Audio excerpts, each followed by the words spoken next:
Okay, so check it out, folks. We're gonna really talk about the power of infinite banking and how to utilize life insurance, or specifically an overfunded life insurance policy, to really kind of change the tempo of how your money works, and being able to do this and take advantage of things that are on deep discount right now without looking over your shoulder.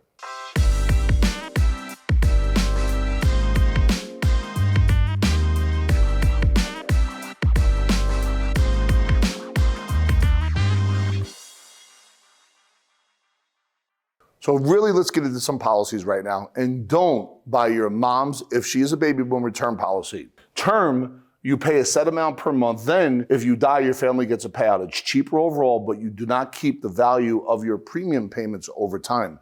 Conversely, whole life, these policies are more expensive per month than term policies, but your payments are put into an account which grows over time in addition to the death benefits. Now, we're gonna dig deep into this and really explain exactly how that is and what that looks like.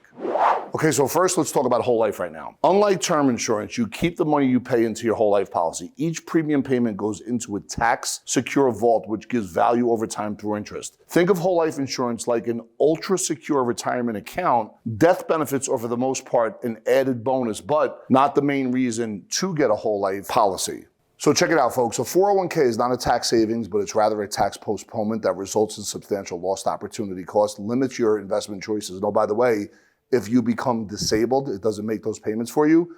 Everything I just said, the opposite is a whole life policy. Not only does it grow and come back tax efficient, you do get disability coverage. And at the end of the day, you have the ability to be able to touch that money during your wealth accumulation phase to put it to work somewhere else. All right, so let's talk about leveraging your policy. The unique benefit of whole life insurance policies is that you could use them as collateral for loans directly from the insurance agency.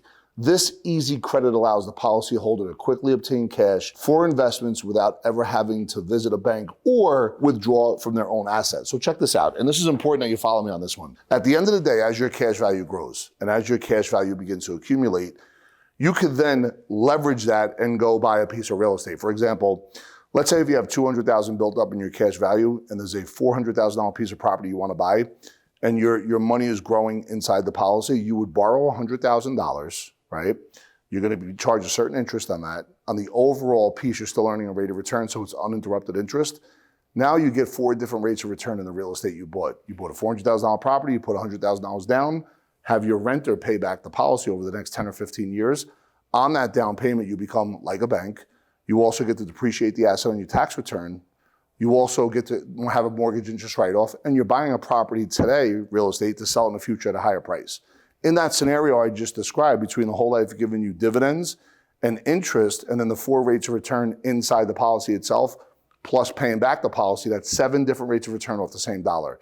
This is where the leveraging becomes so powerful. You may say, Rob, I don't want to do real estate. Okay, hard money lending, finance your own debt, or buying other businesses.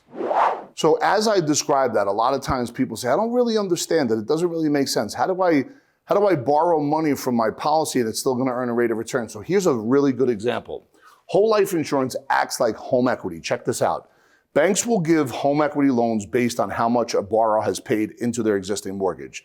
The bank uses the deed to the house as collateral to keep guarantee repayment of the loan. Whole life policies offer similar lines of credit, but with less strings attached. Now, if I'm going to borrow from my home has to be, I have to have a lot of equity in it. If the real estate market goes down, even after I borrow it, that becomes a risk on what I borrow from my home.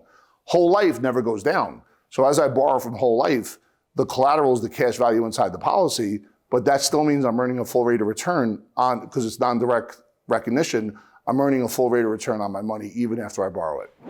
Okay, let's talk about why policy loans trump home equity. If the market's going up, it's easy to borrow from your house, or it's easy to borrow from your S&P 500 account. But when it goes down, that's where it gets tricky. And at the end of the day, we talk about it often. Policies work, whole life policies work under any circumstance, provided you're following the rules of funding it the right way. So number one is flexibility. Whole life policy loans offer much more flexible payment plans than anything offered by the bank. Custom funding for a custom life. You can strategize it any way you want. Number two, banks are notorious for dragging their feet. Policy loans require very little paperwork and provide cold, hard cash within 48 to 72 hours. Number three, low risk. Unlike real estate, a whole life policy cannot be taxed or foreclosed on. It can lapse though. Your agency can only reduce death benefits as leverage, nothing more. It can lapse if you don't make the payments or the interest payments back into it. But the point is, by doing this and understanding the concept of whole life, not for 1 or 2 years or not for just an up market, but over a 10, 20, 30-year period, if it's part of your overall financial planning strategies where you want to get multiple use of each and every dollar and have uncorrelated assets work with correlated assets, well, that's where the magic touch happens, and that's where you could really understand infinite banking and become your own bank. Okay, guys, warning, because a specialist is no doubt required. There's so many different policies that are out there, and then if you find the right kind of policy, it has to be overfunded the right way in order to really match and mirror what this strategy actually looks like. Like any financial system, a whole life insurance policy needs to be set up correctly. Most agents are trained to max out the death benefit and lower the premium payments. This dramatically reduces the ability to leverage the policy. It's important that you understand that there's all different kind of policies, and then even when you find the whole life, there's different whole life policies. So when your agent does a traditional policy, they make commission, their sales manager's happy, their GA's happy. When you overfund it early, that's less money for the agent, GA, and sales manager. So it's important you understand that a traditional whole life policy means you can't leverage that cash value till year 3 or 4. The way we structure it is that you could leverage that right away because we overfund it early and often. Usually at this point, people say, Rob, this sounds too good to be true. I don't know how to do this. Do you know someone that does it? Can you help me out? Go ahead, click the link below. One of the team members here at Epic will take you through that educational process. Once again, no obligation, really genuinely show you the difference between an overfunded and a traditional policy. And when you see that, you'll be able to see the major difference. So thank you so much for watching and subscribing and being part of our channel. The infinite banking strategy is something that can change your life for the better if you follow A through Z exactly what we do. Continue to follow, like, and subscribe.